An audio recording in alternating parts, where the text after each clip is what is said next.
Who pulled the trigger? That's the question police are trying to answer tonight after 4 people were injured in a drive-by shooting. 2 of them clinging to life at Vanderbilt Medical Center tonight.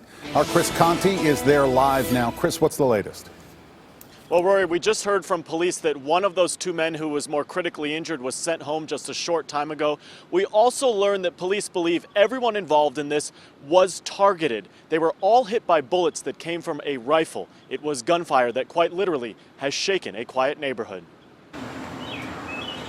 It's just terrible. There were moments last night when Evan Magnus I could feel the vibration from the sounds. couldn't understand what was going on. That's when I heard somebody pounding on my door. The 26-year-old was laying on his couch. There were multiple shots. The gunfire that shook him was so deep and so loud, he thought it was a transformer blowing. I came out the front door and my steps were covered in one of the victims' blood. All he could see was a man covered in blood lying in the street. I wish that I would have known sooner exactly what was going on. What he could not see was the car, its back blown out by gunshots.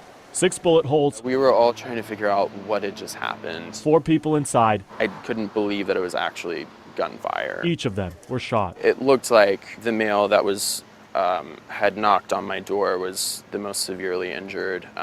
He was just losing a lot of blood. Police do not believe any of the victims or the drive-by shooter were from this neighborhood. The sad reality is this could happen anywhere. It's unclear how they ended up here. Less than 24 hours later, though, what is clear It was alarming. is how deeply Evan was affected by all this. Those are like somebody's kids.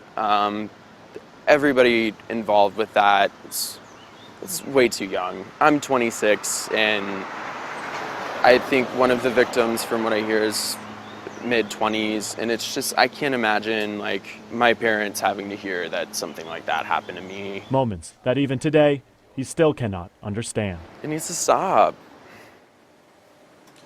No arrests have been made. We do know that the 2 suspects likely had dreadlocks and were driving some kind of black sedan with custom rims. If you have any information, you're asked to give police a call. We are live at Vanderbilt Medical Center this evening. Chris Conti, News Channel 5.